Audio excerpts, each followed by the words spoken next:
En France, plus de 50 000 exploitations agricoles sont équipées d'une centrale photovoltaïque. Quels avantages en retirent les agriculteurs? Et comment le Crédit Agricole peut-il les accompagner dans leurs installations?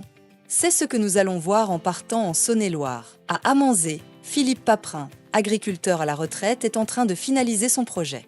Il a vendu son cheptel et son matériel, mais gardé 2 bâtiments qu'il loue à des agriculteurs pour y installer sa centrale solaire. L'idée de cet investissement, c'était de faire un petit complément de retraite les premières années. Et une fois le bâtiment amorti, au bout de 13 ans, c'était d'avoir une rente un peu plus élevée pour pallier à des coûts de la vieillesse, quoi. Voilà. C'était aussi pour éviter de solliciter nos enfants. Je pense que c'est un peu dans le sens de l'histoire, hein.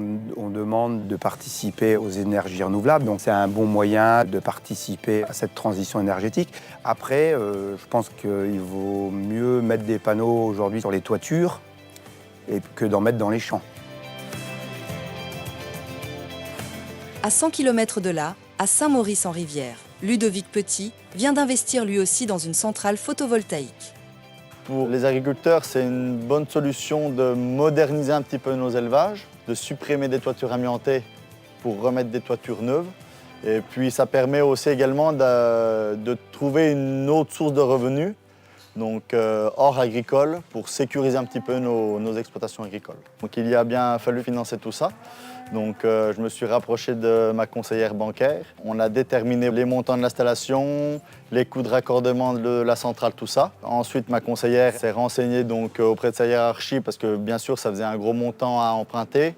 Donc pour voir les meilleures conditions possibles qu'elle pouvait envisager pour mon projet.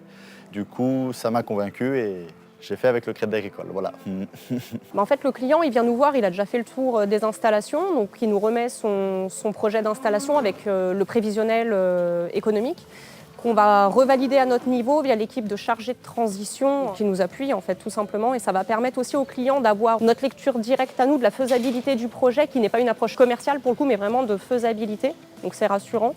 Et ensuite, on va l'accompagner sur le montage. Comment est-ce qu'on va monter son financement? Est-ce qu'il y a des différés? Quelle est la longueur des différés à mettre en place pour que le projet soit le mieux calibré possible?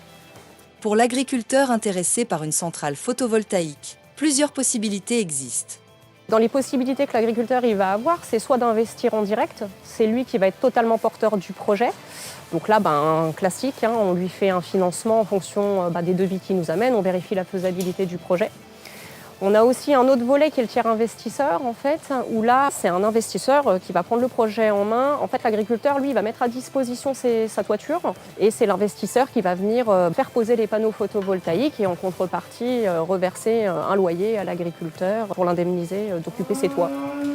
Je vois bien, quand je discute avec mes collègues chargés agri, quand je discute même avec mes clients, en fait, que oui, les projets photovoltaïques, c'est une super solution parce que ça peut permettre de remettre des bâtiments neufs pour le bien-être des animaux, tout en ayant la rentabilité de la revente d'électricité. Donc finalement, oui, ça reste un bon investissement sur le long terme.